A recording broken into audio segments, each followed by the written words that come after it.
Hi, I'm Dylan Richards. In New York, we have the United Nations and the best food from all over the world. Follow me as I search for the healthiest food in the 5 boroughs on Dylan's Lunchbox.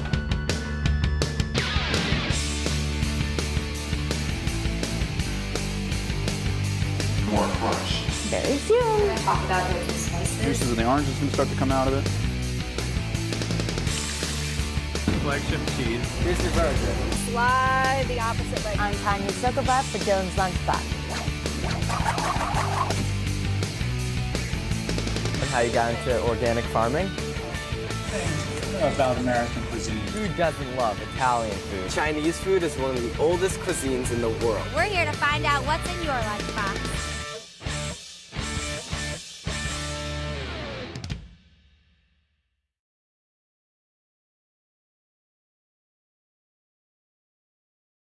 Seafood is hugely popular in New York, and it's no wonder since we're surrounded by water and mere miles from the Atlantic. But while fish is one of the healthiest options for protein, some fishing practices harm the environment. This week's episode is all about making the right choices when it comes to seafood, both for yourself and for the environment. So grab a snorkel as we dive into the fish in New York City. Besides air, water is the most fundamental resource for life on this planet. It's what we've survived on as humans for thousands of years. It has no sugars, no additives, no preservatives. It's just natural. And in addition, it's a fundamental building block for our society and for our economy. Part of the reason New York City is the greatest city in the world is because it has a pristine water source nearby. New York City's tap water comes from 3 watersheds upstate: the Croton, the Catskill, and the Delaware. From there, it is collected in a series of 19 reservoirs upstate and piped through 6,000 miles of shafts and pipes and aqueducts to New York City residents. And it serves about 1.2 billion gallons per day to 9 million New York City and Hudson Valley residents. Behind me is the Kensico Reservoir, which is a terminal reservoir for 90% of New York's water. This is one of the last stops before the water enters your tap. In developing countries, we see that water contamination is one of the greatest causes of disease and death. And the amazing thing about New York City's water is it's not filtered. Our water is so pristine that we don't have to filter out toxic chemicals or dirt or anything from the water. We just disinfect it and it goes right to your tap. We disinfect the water by adding fluoride and chlorine, and they take out bacteria and other harmful pathogens so that you won't get sick. The New York City water supply is totally fed just through gravity. It's a gravity-fed system that requires no pumping, no anything. So your normal bottle that you might buy in a store has to be trucked in, it has to be refrigerated. This water just comes to you straight from the mountains.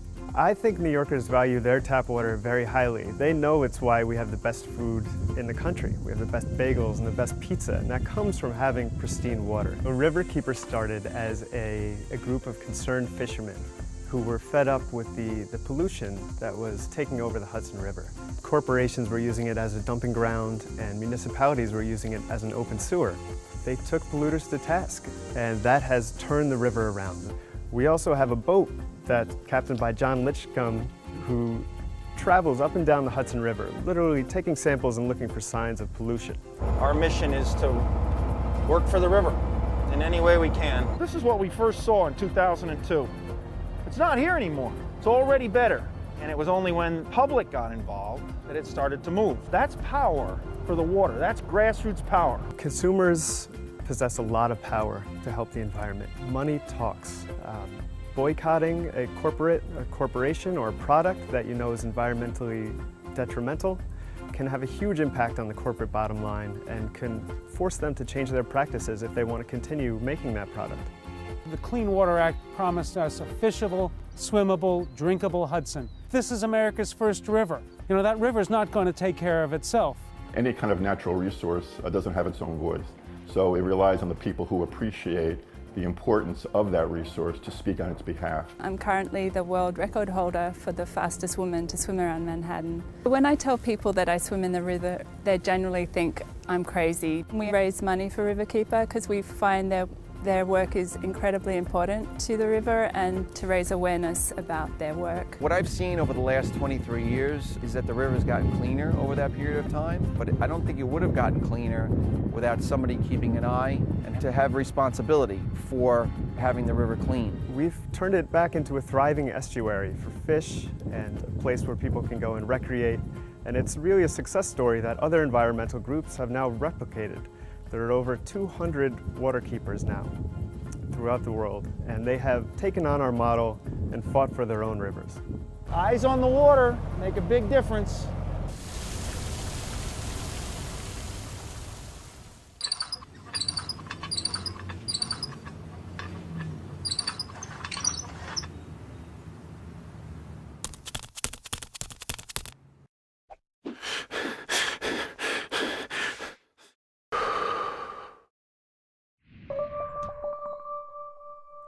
So today I'm at Pedal NYC with Amanda from Amanda Russell TV, who's going to be teaching us some great moves that you can not only do at home, but at the gym.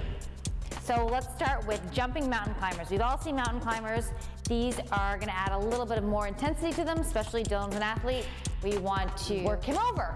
So you get down onto the ground, kind of like, top of a push-up position, but bring your left leg to the outside of your hands, and you are going to use your core to jump switch legs. So jump switch, there you go. And really engage that core to get those feet off the ground.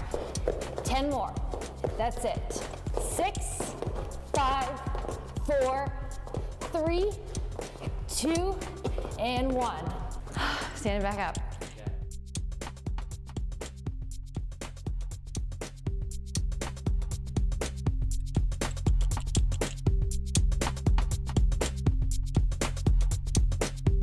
So what's our next move? I'm going to show you a really great core strengthening move. It's going to work your whole body. It also works your bum, your hip, your thighs, and shoulders, but you're really going to have to keep your core tight. So we're going to get down to the ground into plank position. They call it planking yoga. On your forearms, you want to hold your core tight, almost like you're balancing a glass of water on your back. You don't want your hips too high and you don't want them to sag. And we're going to go from forearms to up to your hands. So bring your left arm up, right arm up, down, down. We'll do one direction 5 times, and then you're gonna switch directions. So one more this way, down, down, and then other arm leads. Up, up, down, down, up. Keeping that core engaged, you can really feel the burn. 2, and last one. And you're done, knees to the ground, and awesome work.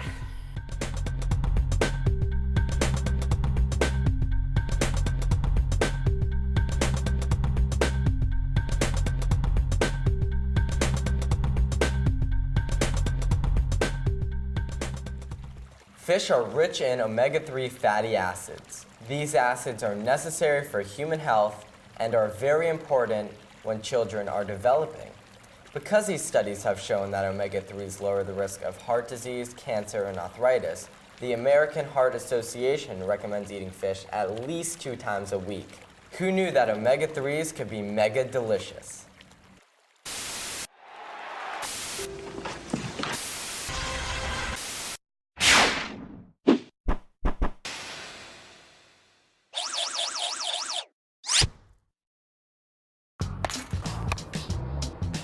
So Nick, whenever I play baseball, I like to stretch out first. You want to go for a little jog? Sounds good.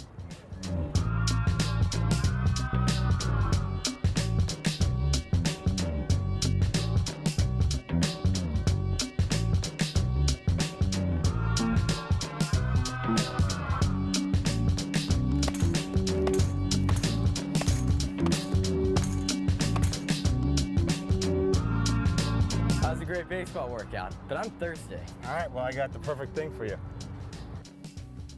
Now that was a great training session, but I need to hydrate to get back out there tomorrow. What do you think I should do? Well, I have the perfect thing for you. Have you heard of chia seeds? I've heard of them, but I don't know much about it. Well, they're really great for hydration. They actually absorb 9 to 12 times their weight in water. Wow. So they're very hydrophilic, and they're tasteless. So you can mix them with any juice. You're also getting a complete protein. You're getting antioxidants, you're getting the highest plant-based omega-3s, and you're getting a great source of fiber.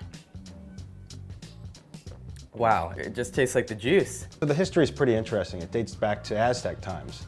And the Aztecs used to use it as their form of sustenance. Very easy to carry. All they do is carry a little pouch with them, then they can mix it with water and it becomes a very nutrient-dense fuel for them, sustain them on their long runs. Ray Rice uses chia seeds. Could you tell me about that? Yeah, it was great. He was quoted in the Wall Street Journal and he says he uses it every day as his go-to source of energy.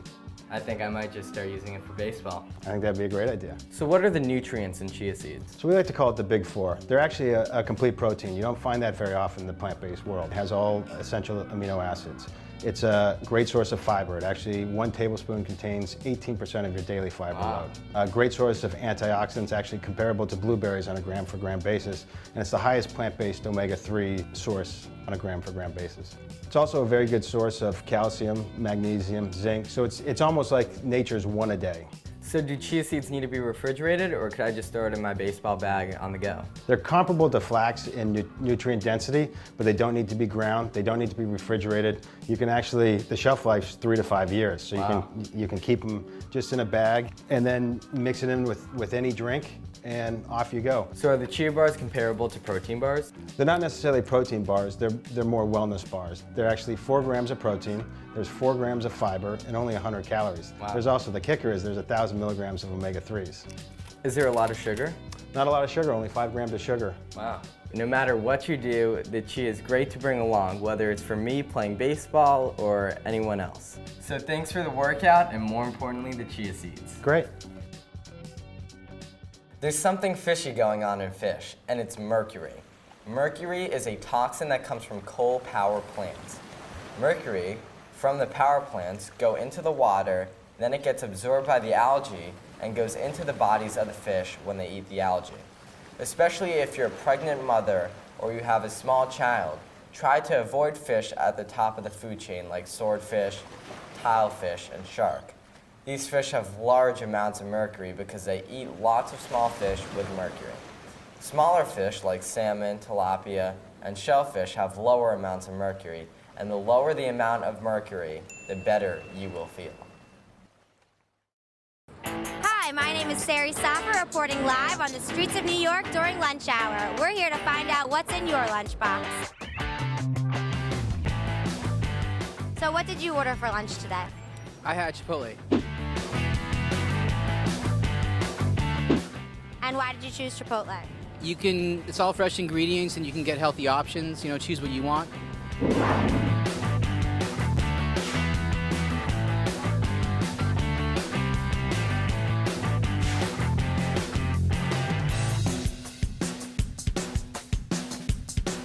And do you bring lunch from home ever, or do you always order out? I always order out. Why is that? Easier, just a time thing. So what did you order for lunch today? I ordered the chicken tacos from Domo Taco. I was first intrigued by the picture of the taco, and that's why we came over.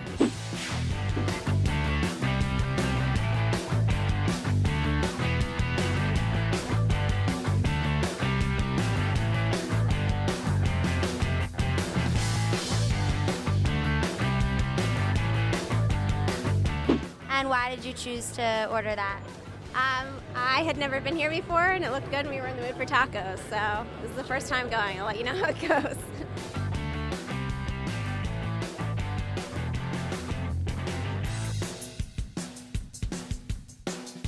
And do you ever bring lunch from home, or do you always order out? I usually bring lunch from home, I would say. I order out only on days when I forget to make lunch. Do you ever bring lunch from home? Yeah, I bring home lunch from home more often than not, but it's kind of nice to get out too.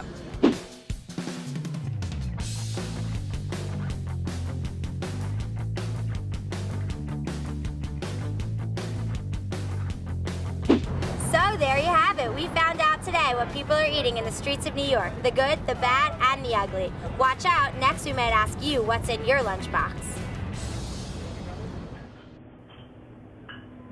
Don't be afraid to ask for a list of purveyors from your neighborhood restaurant. Chances are, if the customer demands it, they'll put more local items on the menu.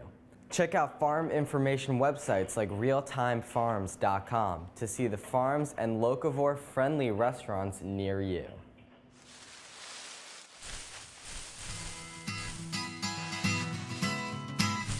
Hi, I'm Stephanie Sachs. I'm a culinary nutritionist. I'm a chef with a master's in nutrition, and I'm a certified nutrition specialist. And I'm here today to speak with you about herbs and spices.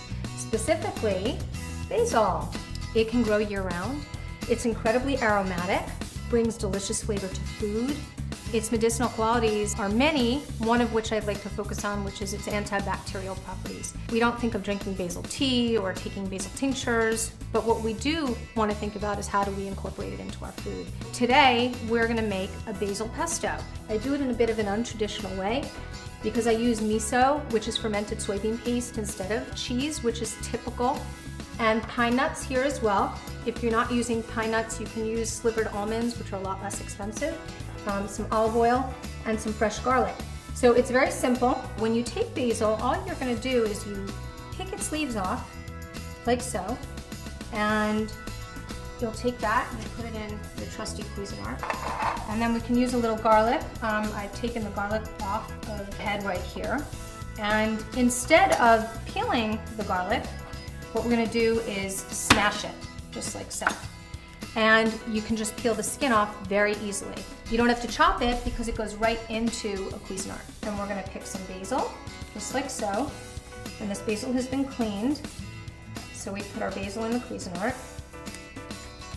And one of the things I love about pestos is that you can eat them as dips with crackers or with vegetables. You can also marinate meats in the pesto. It's great to put into pastas and rices, mixing with any kind of grain to give it incredible flavor. And it's great to bring into your diet in any way that you can because of its medicinal properties. Like most herbs and spices, they all have healing properties. Okay, so we're gonna put some miso in, just like so. And we'll put our pine nuts, put our olive oil in. My motto is that you can always add more. So I like to start off with a little bit and taste and see how something goes. So here we go. Normally you would also put salt into a pesto, but because the miso happens to be quite salty, I don't add salt. We'll mix this around a bit here. Add a teeny bit more olive oil. Now let's give this a taste. Give some cracker, dip it in. Perfect. So enjoy your basil pesto.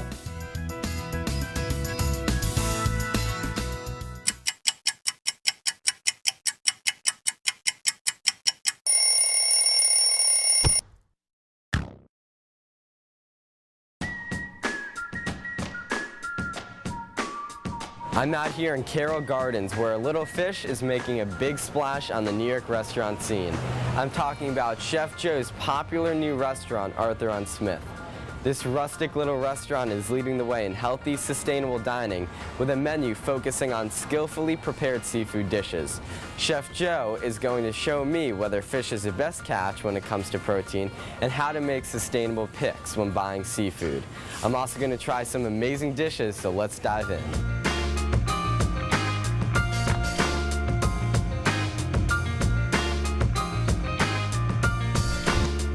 So can you quickly tell me about your new restaurant? New restaurant is called Arthur on Smith. Arthur was my father's name. Third generation chef in New York City. My grandmother, my father, and myself. So we named the restaurant Arthur to pay homage to my heritage, my background. Here at Arthur, we focus on local produce, sustainable seafood, and organic and humanely raised meats. So is seafood high in protein? Seafood's very high in protein. It's one of the best sources of protein you can have. It's also low in fat, right? Absolutely, and omega-3s as well. How often do you eat seafood? I try and eat fish a couple times a week. Yeah. Is it bad to eat fish too much? Certain fish can have high levels of mercury in it, Right. so you have to avoid consuming high amounts of those particular types of fish. But for the most part, a fish diet on a regular basis is a healthy choice. How does Arthur on Smith stay sustainable? As far as seafood goes, we follow guidelines from the Blue Ocean Institute and also Monterey Bay Aquarium. They release reports that allow us to help make conscious decisions about the seafood choices on our menu. So is seafood seasonal? Absolutely. A perfect example is soft-shell crabs in the summer. You only have them in the summer Right. because that's the season. Why is it important to make sure you're buying sustainable seafood? It's very important to choose sustainable choices when it comes to seafood because the more we pull from the ocean, such as predatory species, the more we break the cycle of life in the ocean.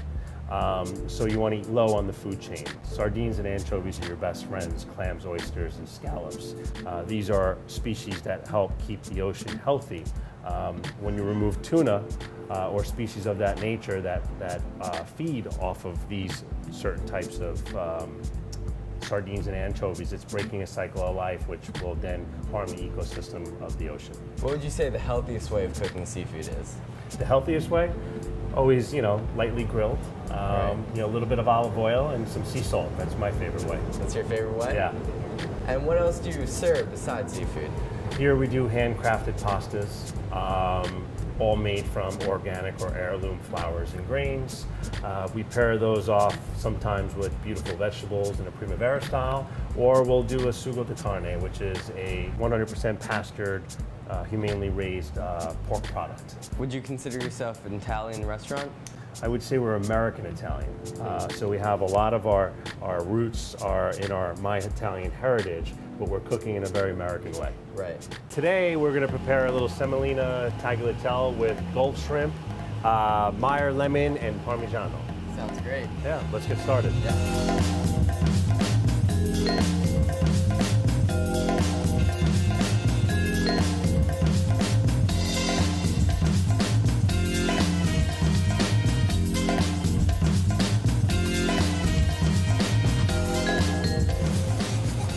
Our shrimp. These are Gulf shrimp from New Orleans, Louisiana. A little bit of cream. This cream is from Battenkill Farms. Some of the best cream you'll find in the Hudson Valley. We're going to hit it with some Parmesan cheese. And then lastly, we have some Parmigiano breadcrumbs. A little bit of this, a little finish for texture. And then you can drizzle some Meyer lemon oil over the top of it. I hope you're hungry. I am. All right, let's go eat. The fresh shrimp, the fresh noodles, the Meyer's lemon, and the breadcrumbs really make this dish amazing. Hey. Hey. Next course. Wow, what is this? We have a Barnegat Light sea scallop crudo served with some grapefruit, sea urchin, and lardo. Barnegat Light is in New Jersey, and sea scallops are a very sustainable choice when it comes to seafood. What inspired you in becoming a chef? This is what my family's done for 3 generations. I'm a 3rd generation New York City chef. My grandmother, my father, myself. So it's kind of in my blood. I have another restaurant on the East End of Long Island in Bridgehampton called South Fork Kitchen, which is a strictly sustainable seafood and local produce only type of concept, which also off the heels of that inspired Arthur here in Carroll Gardens, Brooklyn.